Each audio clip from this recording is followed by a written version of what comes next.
홍상수 감독의 갑작스러운 사망 소식은 영화계와 많은 팬들에게 큰 충격을 안겼습니다. 64세의 나이에 갑작스럽게 세상을 떠난 그의 죽음은 그가 남긴 예술적 유산과 그를 아끼던 사람들에게 깊은 슬픔을 안겨주었습니다. 그동안 홍상수 감독은 다양한 작품을 통해 한국 영화의 발전에 기여해왔고 많은 이들에게 감동을 주었습니다. 그의 영화들은 그 자체로 예술적 가치가 높았으며 감성적이고도 진지한 이야기를 통해 관객들과 깊은 공감을 이끌어냈습니다. 그러나 그의 죽음은 단순히 영화인의 사망이 아니라 그가 사망한 후 남은 가족들의 아픔과 갈등을 드러내는 사건이기도 했습니다. 특히 그의 사망으로 인해 상속권을 둘러싼 갈등이 불거졌습니다. 홍상수 감독의 불륜 관계로 알려진 김민희와의 사이에서 태어난 아이와 그의 전처와 딸 사이에서의 상속권 분쟁은 가족들 간의 갈등을 더욱 복잡하게 만들었습니다. 이 같은 상속 문제는 감독의 죽음이라는 비극적인 사건과 맞물려 더욱 뼈아픈 현실을 드러내었습니다. 홍상수 감독은 최근 몇 년 동안 건강이 점차 회복되는 듯 보였습니다. 영화 작업에 대한 열정도 여전했고 그가 최근 발표한 작품들에서는 더욱 깊이 있는 연출과 강력한 메시지가 돋보였습니다. 그의 작업은 점점 더 발전하고 있었고 많은 사람들이 그가 보여주는 예술적 성취에 감탄을 금치 못했습니다. 특히 그가 이끄는 영화계에서 그의 입지는 더욱 강화되었으며 후배들과 동료 예술가들조차 그의 예술적 성장을 경이롭게 여겼습니다. 홍상수 감독은 언제나 한 걸음 앞서 있다는 말이 나올 정도로 그는 계속해서 예술적인 한계를 넘어서는 모습을 보였고 그가 맡은 작품은 모두 기대를 모았습니다. 그럼에도 불구하고 그가 갑자기 병원에 입원하게 된 사실은 많은 이들을 놀라게 했습니다. 그가 급작스럽게 입원하게 된 이유는 정확하게 알려지지 않았지만 이는 그가 그동안 몸이 불편했음을 암시하는 일이었습니다. 홍상수 감독은 많은 사람들에게 예술가로서의 이미지뿐만 아니라 뛰어난 건강 상태를 가진 인물로도 알려져 있었습니다. 그러나 최근 그의 건강 상태가 악화되었고 결국 그가 병원에 입원하면서 그의 몸 상태에 대한 걱정은 더욱 커졌습니다. 그가 다시 영화 작업을 할 수 있을지에 대한 의문과 함께 팬들과 영화계 사람들은 그의 빠른 회복을 기원했습니다. 그가 병원에 입원한 후 그를 아끼던 사람들과 가족들은 그의 상태를 주의 깊게 살폈습니다. 그러나 그 누구도 그가 그렇게 갑작스럽게 세상을 떠날 것이라고는 상상할 수 없었습니다. 홍상수 감독은 이제 그가 남긴 영화들 속에서만 존재하는 인물이 되었습니다. 그가 세상과 이별하기 전 마지막으로 선보인 작품들은 관객들에게 큰 감동을 안겼으며 그가 남긴 영화적 유산은 시간이 지나도 계속해서 많은 이들에게 영향을 미칠 것입니다. 하지만 그의 가족에게는 이 모든 것이 단순한 영화적 성취로 끝나지 않았습니다. 그들의 아픔은 그 무엇과도 바꿀 수 없는 고통이었고 홍상수 감독의 죽음은 그들의 삶을 송두리째 뒤흔들었습니다. 특히 전처와 딸은 그의 사망으로 인한 상속권 분쟁 속에서 더욱 힘든 시간을 보내고 있습니다. 그들은 아버지의 죽음 후에도 그의 유산을 두고 싸워야 하는 현실에 직면했으며 그 과정에서 느꼈을 고통은 이루 말할 수 없을 것입니다. 홍상수 감독의 죽음은 단순히 영화계의 큰 손실이 아니라 그를 사랑했던 가족들에게도 크나큰 상처를 남겼습니다. 홍상수 감독의 사망과 함께 그의 영화와 예술적 업적을 기리는 사람들이 많지만 그를 가까이에서 지켜본 사람들에게는 더 큰 슬픔이 있었습니다. 그가 남긴 작품들이 결국 우리에게 그를 기억하게 만들겠지만 그의 가족에게는 그가 생전에 보여준 사랑과 그리움이 더욱 큰 의미로 다가올 것입니다. 홍상수 감독의 사망 소식은 영화계뿐만 아니라 그의 가족에게도 깊은 상처를 남겼습니다.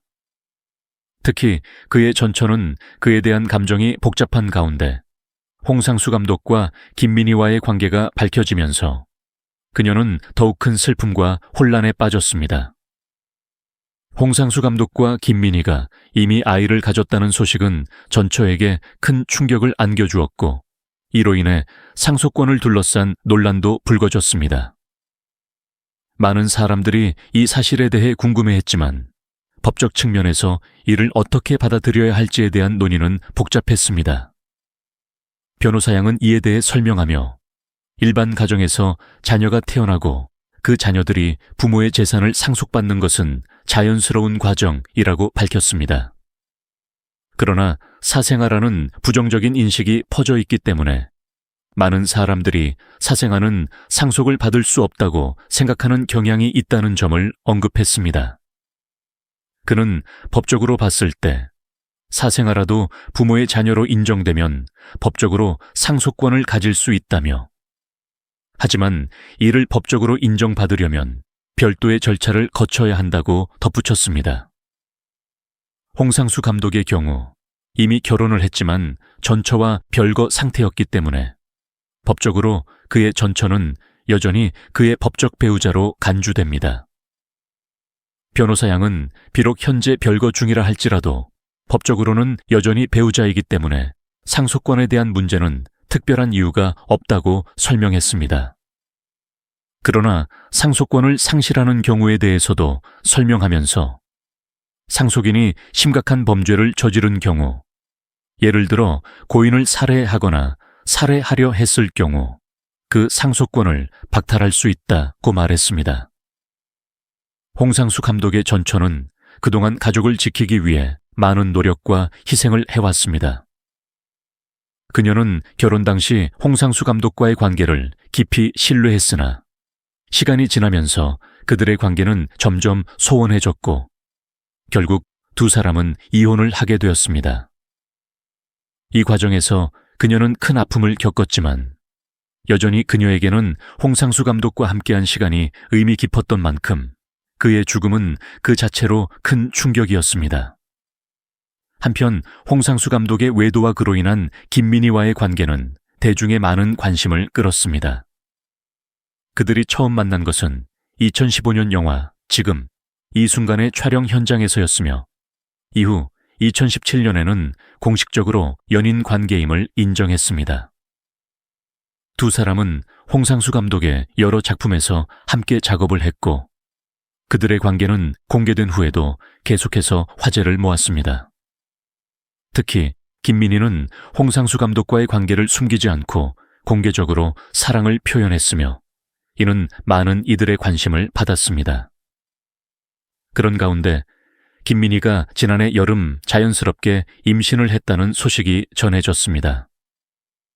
그녀는 봄에 출산을 앞두고 있으며 이에 대해 많은 사람들은 다양한 반응을 보였습니다.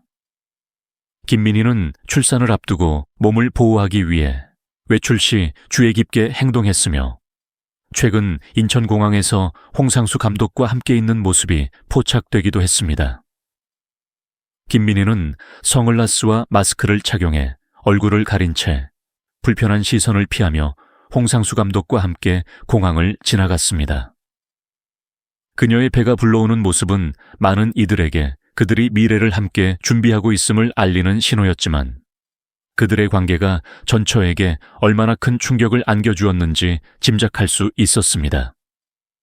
홍상수 감독과 전처, 그리고 김민희와의 관계는 단순한 가족사에 그치지 않았습니다. 그들의 관계 속에서 펼쳐지는 법적, 윤리적 논란은 더욱 복잡하고 감정적으로도 깊은 영향을 미쳤습니다.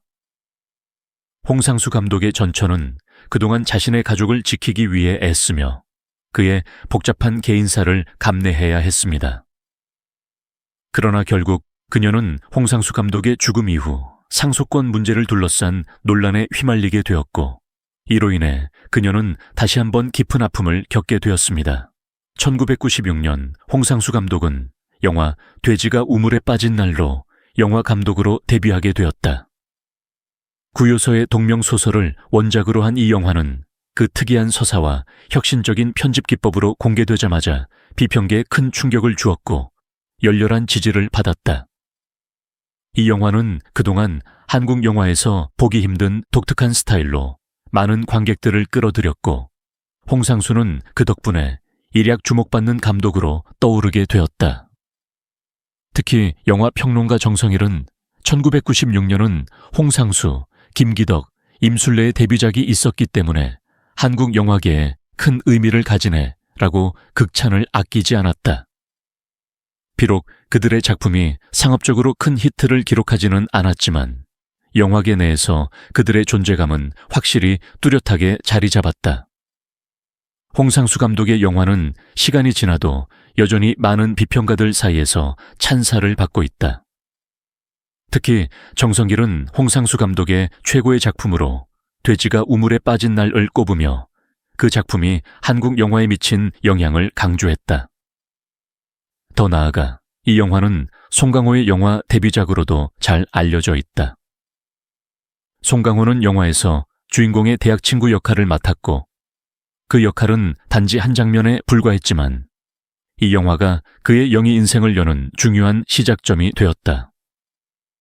1998년 홍상수 감독은 강원도의 힘으로 칸 영화제 주목할 만한 시선 부문에 초청되었고 이를 계기로 프랑스 비평가들에게 큰 인정을 받았다. 이후 그는 한국예술종합학교 영상원 시나리오 교수로 임명되어 몇 년간 후배 영화인들을 가르치며 그들의 성장에 큰 영향을 끼쳤다. 이 시기에는 졸업 작품들이 모두 홍상수 감독의 특유의 스타일로 채워졌다는 도시전설이 돌기도 했다.